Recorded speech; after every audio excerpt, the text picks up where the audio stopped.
दोस्तों, इन 4 विषयों में से जो मेरा पसंदीदा विषय है वो है सत्ता में भागीदारी, क्योंकि ये देश सत्ता से चलता है और सत्ता में यदि हमारी जितनी बड़ी भागीदारी होगी उतना ही बड़ी सफलता के हम हकदार रहेंगे।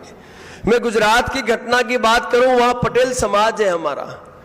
कुछ समय पहले वहां राजनीति में उनकी बहुत ही कम संख्या थी, बहुत ही कम संख्या थी, नहीं के बराबर थी। उन्होंने शुरुआत राजनीति से की, वहां अपनी संख्या उन्होंने बढ़ाई और आज वो पूरे विश्व में बड़ी ही एकाग्रता से अपना कार्य कर रहे हैं। तो दोस्तों, सत्ता में यदि बड़ी भागीदारी चाहिए तो हमें संगठित तो होना ही पड़ेगा, ये हमें स्वीकारना होगा।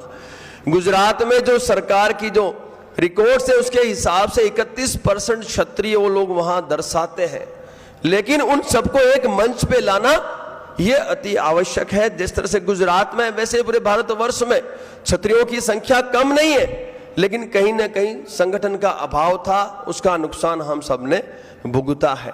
लेकिन अब जब समाज जागृत हुआ है तो क्यों ना हम सत्ता की बात करें, क्यों ना हम केडर तैयार करें, क्योंकि लोकतंत्र लोकशाही में जितने ज्यादा सर होंगे उतनी बड़ी सफलता हमें मिलेगी। दोस्तों, हम सबका ये दायित्व बनता है, यहां सभी संगठन आज उपस्थित हैं। मैं इस आयोजनकर्ताओं से मैं विश्वास दिलाता हूं और मैं वादा करता हूं कि जहां भी आपको हमारी आवश्यकता पड़ेगी हम आपके साथ खड़े हैं। सत्ता के बिना कुछ भी नहीं है, सबसे पहले हमें सत्ता में स्थापित होना होगा और वहीं से ये देश चलता है, वहीं से ढेर सारी योजनाओं का उपयोग करके हम युद्ध स्तर पे इस समाज का भी लाभ कर सकते हैं और देश की जनता का भी लाभ कर सकते हैं। रहा आर्थिक विकास, तो हम सब जानते हैं कि हम व्यापारी हैं, तो हमें हमारे समाज के युवाओं को रोजगार देना होगा। जैसे मैं गुजरात में रोजगार देता हूं और यहाँ उपस्थित कई व्यापारी रोजगार देते ही होंगे, तो आर्थिक जो समृद्धता लानी है वो अति आवश्यक है। और फिर बात आती है महापुरुषों की जातियों की, जिसकी चोरियां पूरे भारतवर्ष में हो रही है, तो उसे रोकना तो होगा, लेकिन रोकने के लिए आक्रामकता भी हमें दिखानी होगी, हमें विरोध व्यक्त करना होगा। बिना विरोध व्यक्त किए बिना हम इन चोरियों को नहीं रोक पाएंगे। तो मैं निवेदन करूंगा सभी संगठनों के मुखियाओं से कि ऐसी घटनाएं जहां भी होती है तो हम सबको एक समन्वय समिति के तहत एक साथ बैठकर इन घटनाओं को रोकना होगा। जिस तरह से राणा पूंजा जी की बात करें, सोलंकी परिवार यहाँ उपस्थित है, उनके वंशज यहाँ उपस्थित है, उसके बावजूद भी आप देखिए यहाँ राणा पूंजा जी की जाति को चुराया गया है। तो ये रोकना होगा, इसके लिए हम सबको संगठित होना होगा।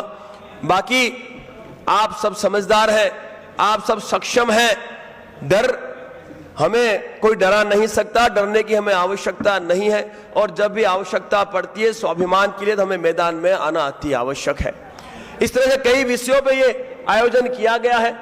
जिस तरह से राजनीति के बारे में मैंने कहा, उसी तरह से मैंने आपको बाकी सारी विषयों के बारे में चर्चा की। तो मैं आपसे इतना ही निवेदन करूंगा, जब भी आवश्यकता पड़ती है इस समाज को एकता की, तो हम सभी एक साथ इस समाज के उज्जवल भविष्य के लिए संगठित रहे और साथ मिलकर इस समाज के उज्जवल भविष्य के लिए अपना योगदान अवश्य सुनिश्चित करें। गुजरात में हम लोग उपस्थित हैं, वहां आपको जो भी आवश्यकता पड़ती है आप हमें संपर्क करिए, हम अवश्य आपको हमारा योगदान देंगे। लेकिन मैं इतना जरूर कहूंगा, हम सब की एकता में ही शक्ति है, संघ ही शक्ति। कलयुग के भगवान श्री कृष्ण के ये शब्द हैं, उन्होंने खुद ने ये कहा है कि इस संगठन ही शक्ति है। और मैं इतना और कहूंगा कि गीता में भी ये भी लिखा हुआ है, अहिंसा परमो धर्म, धर्म हिंसा तदेव च। तो ये कुछ बातें हैं जो मैं आप सब तक पहुंचाना चाहता था।